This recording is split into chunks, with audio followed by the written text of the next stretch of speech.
Welcome to Business Game Changers. I'm Sarah Westall.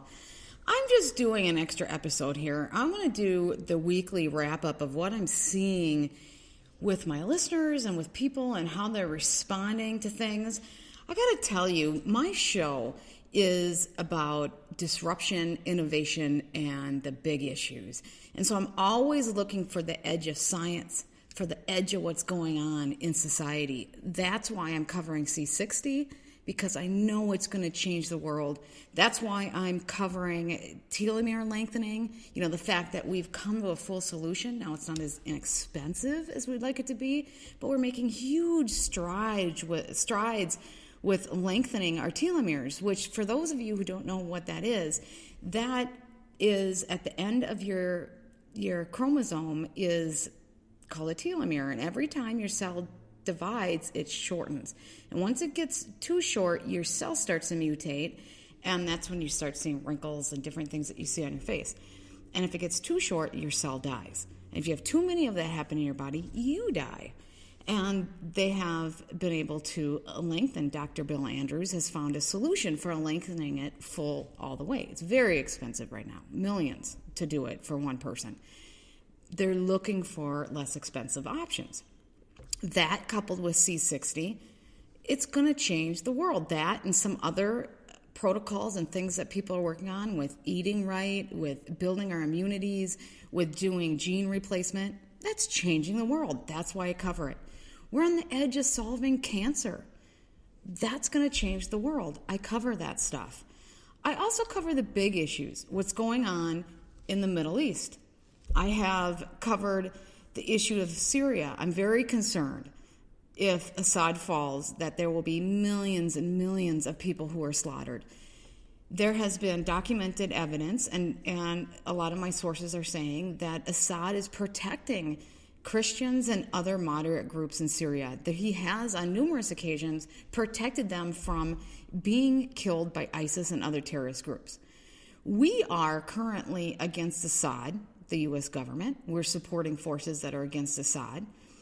And what really concerns me are we coming up with plans to make sure that all these innocent people are not going to be slaughtered if Assad falls? Doesn't seem like we're having those conversations. I don't know, because everything is top secret in our government, which is another thing that I talk about is the secrecy in our government, because if we keep everything secret, how are we as citizens supposed to keep our government doing the tasks that we want them to do, that we vote them in for? I don't know. It's not possible if everything's secret. So as a journalist, my job is to uncover the truth no matter where it is. And what I've noticed is that people who are really, really dedicated to an issue get very angry if a truth comes out that doesn't align with their previous thought. I'm seeing that a lot in politics. We all know that people who supported Hillary would not believe anything that we said in contrary to what we were learning about her bad behaviors. It didn't matter what we said. They say nothing sticks to the Clintons, and I think that's true. But we're starting to see that same behavior with Trump. We have uncovered that his family has some deep state ties, which I actually don't know if that's a bad thing for a president. If you have deep state ties, maybe you understand the deep state. It might not necessarily be a bad thing. But his uncle, John Trump, very connected to the nuclear weapons. He was one of the top scientists in the world in that, working at MIT. He was into the deep state weapons as to what was going on. There's nothing more deep state than the most advanced weaponry in the world, bar none. And he was involved in that. He was also given the task of going through Tesla's documents when he died. President Donald Trump was very close to his uncle. That means that he has deep state ties that are very deep. Does that mean it's bad? No, not if he uses that in a good, positive way. But just because we mentioned it, people got really angry and wanted to unsub just because I said he had deep state ties. His family does. We have to have more sense to ourselves. We have to be able to have more rational thought as citizens and to be able to unite and realize that this whole left-right paradigm, first of all, is a farce. If you are connected to Hillary Clinton or Obama or Trump to the point where they are who you're following or worshiping, and no matter what anybody says, you can't look at the facts because they are who you're worshiping, then you have a problem because you're not going to be able to keep our government on track. You're not going to be able to hold those leaders accountable for their actions and behaviors because no matter what they do, whatever actions they do, you're going to think it's okay because you won't cognitively be able to admit to yourself that what they just did is true. For example, in the Middle East, we had the largest weapons sale to Saudi Arabia. Donald Trump did that. I don't know how that could possibly be a good thing. Yeah, we're going to get jobs, but is that how we want to get jobs? His rhetoric on the campaign trail was that he was going to pull out of all these endless wars. It's bankrupting our country. We are the military branch for the world, for the Rothschilds. We're the military branch for the controlling elite. Do we want to be that? The other thing is, it's really hurting our communities to be a warring country. We're a war society. And whenever you are in this many wars, have this much military, you are a war, like Rome was. We're a war society. But this is not without a price. We have more veterans that have committed suicide over the last 15 years. And this is using government numbers in just 36 states that reported, 21 a day. I charted it out. Over the last 15 years, we have had more veterans commit suicide than the number of people that have died in Vietnam in combat. Also, the number of more people have committed suicide, veterans, the number of people that died in World War I in combat. The cost to our society has been absolutely huge. Nobody can deny that, but that's not being talked about. Our people are used as pawns in this war machine. Is that what we want? And we have to be honest with ourselves and look at all these things and say, is this what we want? When Trump was on the campaign trail, he said, this is one of the reasons I voted for him. I didn't like Hillary Clinton. I would have voted for almost anybody but Hillary Clinton. I'm telling you, what I learned about her, hey, I want a female president. I'm going to be honest about that. But I'm not going to take a female president at all costs. I don't care. They have to be at least as good as the person that's running against them. Otherwise, it doesn't make sense because I have children. I love my son. I love my husband. I want them to have a good life too. And so and my daughter, I want her to have a good life. And that's not going to come voting for a woman at all costs. So no way am I voting for her based on what her past was. So just want to get that on the table. So yeah, I voted for Donald Trump. But I voted for him because of what he said on the campaign trail. He made so many of his promises. He did so many things in our country. I did a pro-Trump, 5 best things and 5 worst things that he's done so far. He's done so many good things in our country. Now, a lot of people aren't going to agree with me, and that's fine.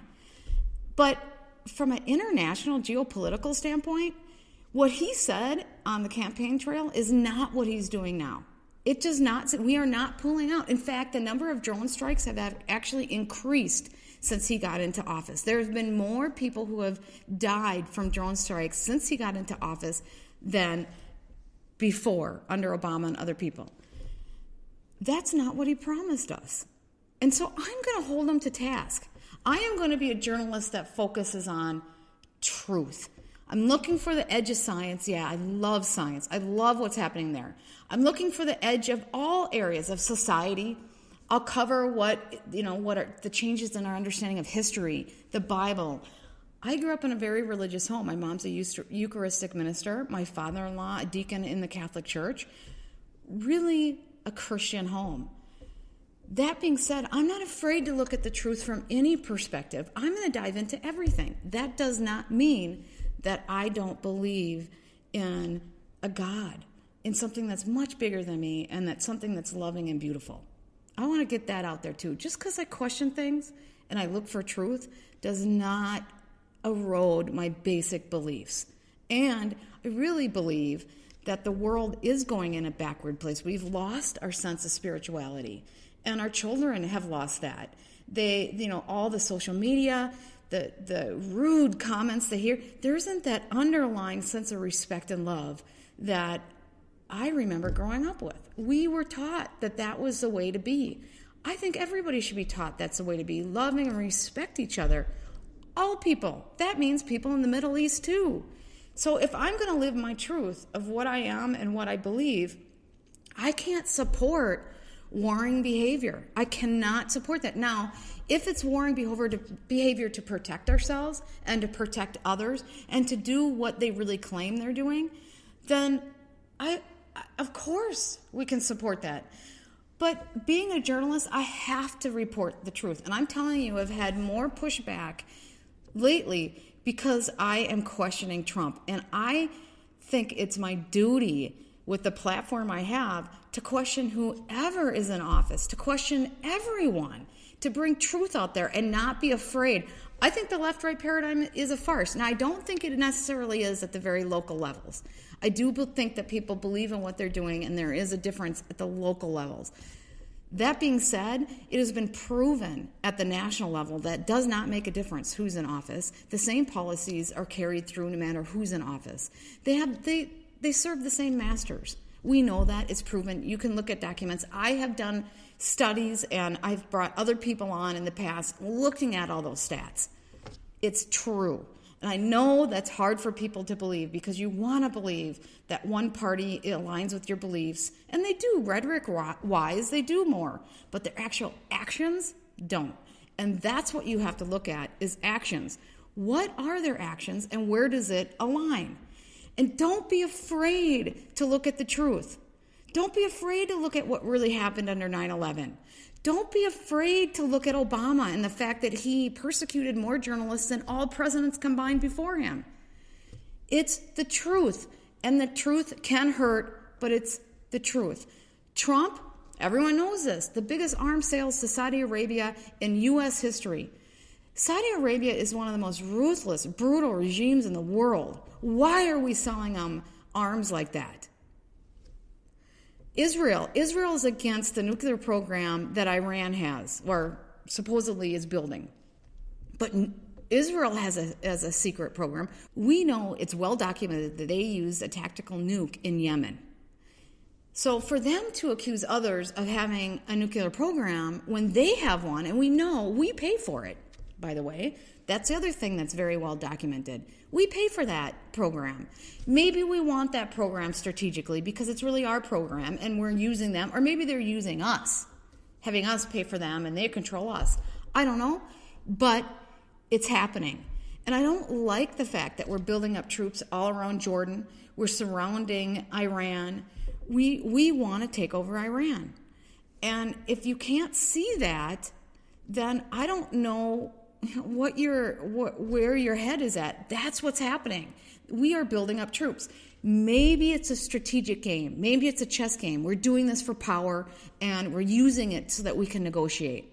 Wouldn't that be great? That would be wonderful. And in that way, I would be 100% behind somebody using it if it ends up with peace. But if it ends up with millions of people being slaughtered, I don't know how you can possibly support that. Now, the North Koreans and the South Korea situation, absolutely wonderful. It sounds like we're coming to a conclusion that will be Trump's triumph. Wonderful situation. We could have one of the best situations ever happening in that peninsula, the Korean peninsula, by bringing peace to that region and ending that conflict that was at a stalemate for decades. Wonderful. But that doesn't mean that just because he did one good thing over there does not mean that this other good thing is automatically going to happen. And it doesn't mean that we should back off and not hold people accountable.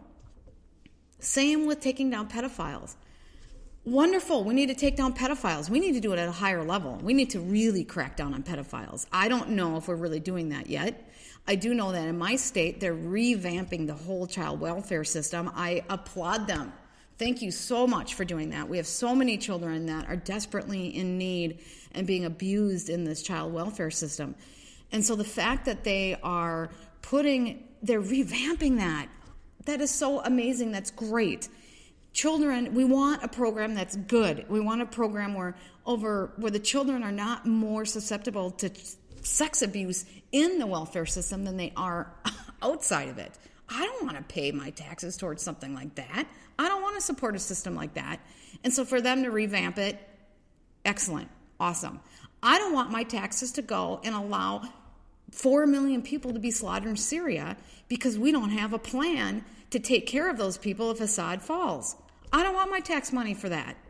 I don't know how anybody could possibly want that. So it's my job to hold those people accountable. And it's yours too. It's ours to know that. And for those people that don't want truth, they don't want that information, then shame on you. You should want that. You should seek that out and not be afraid to hear inconvenient truth. I got to tell you, 9/11 was hard for me. That was inconvenient truth. I went on a quest. I mean, I was probably like for 2 weeks straight, I just watched thing after thing and researched and thought about it. That was very disturbing. But I don't want to hide my head in the sand because I don't want to know the truth about 9/11. So it's the same thing. And you're going to hear on my channel with innovation and disruption and big issues, you're going to hear a lot of truth that you probably didn't want to hear. And I got to tell you, I hear a lot of truth that I didn't want to hear. I'm like, oh gosh, I wish I didn't know that. But now I can't unlearn it. But that's the point of my channel. I'm going to create a lot of unease, my channel. I'm going to create a lot of cognitive dissonance. I'm going to create a lot of uneasiness because that's what the edge of change brings. But if you don't know the edge of change, you can't make sure it goes in a positive direction. The more truth we know, the more truth we know of where the change really is at, the better equipped we are to make sure it goes in a positive direction versus the alternative. So I'm not going to stop. And I know I've had 2 shows now recently where I've actually lost more subscribers than I gained off the show because I told them an inconvenient truth. And I'm sorry, I'm going to keep doing that because that's my job. That's what this show is about. But if you're someone who's not afraid to hear something that might kind of shock you, that might make you wander around and think about something for a week, then my channel is for you. And I will keep looking for those truths. I don't care what it is. I'll look for it. Now, again, if somebody can educate me that there's a strategy, that there's a reason why something that's so blatantly bad is happening and it's more for strategic reasons, hey, I'll support that. Maybe I won't share a truth and I'll wait a couple weeks. But nobody's told me anything, so all is fair game because I can only read actions. And that's what I'm going to keep doing. So I hope you will continue supporting my channel and that you'll help get the word out. You'll spread my videos far and wide and that you'll share. You know, I just did that cancer one. That's amazing with Ian Mitchell and his work with pets. And maybe someday soon it'll cross over to humans. That would be really great. It's not legal now. It's only legal for pets. It is for mammals. That's their patent. It's amazing. If you haven't seen that episode, I really highly suggest you look back at that. And my Patrons, want to thank you. I have so much exclusive content up there, and I want to thank you for continuing to support the show. You're the reason why the show keeps going. And I do have some affiliates that I'm promoting, and it's usually always because it's something that I think is good. I won't support something if I don't think it aligns with something that's good for humanity. But what these affiliates are doing is they're giving you free information. And if you end up buying something after, that's how we all make money. But you don't have to. You can watch the stuff for free, and it's good information. And so there are some things that are happening right now. I'll put the links. There's the Home Medicine Summit. Love Marjorie Wildcraft. I've done like 3 shows with her, and she has over 24 experts coming together to do the Home Medicine Summit. You'll learn why organic is a money-making sham, which is too bad. Organic can be good, but they've turned it into another money-making sham. You'll learn about other ways you can use herbs better than antibiotics that you're going to get from the big pharma. All sorts of things that you can do to make medicines at home that's healthier for you in the long run and a lot cheaper. I don't know about you, but my health care has gone skyrocketed. I don't even get health. I mean, I have health insurance, but my deductible is so high, and I think this is the way a lot of people are, that I pay everything out of pocket anyways. So all I really have is catastrophic insurance, which is ridiculous because I kind of wish now that all I could do is buy catastrophic insurance and my premium would go way down, and they would, and I know you can. I know I can just buy catastrophic, but I have children, and so I got this in-between plan. But it's so ridiculous because everybody knows why it's ridiculous. So this home medicine video is great. And so I'll have the link below. Also, of course, the Bible Health Secrets and the ketosis, the Keto Summit, learning how to put your body into ketosis. Now, if anybody watched that, Ian Mitchell, I always say Ian, it's Ion. It's spelled like Ian, but it's Ion. Talks about the cancer treatments for pets, and really what it is, the additional protocol, he has a couple other things, but it's putting the pet's body into ketosis. It really helps with cancer, and it's amazing. So you'll learn a lot from those series of videos that are free. So just needed to give you this update, and thank you so much for supporting the show, and I hope you will continue to have an amazing day.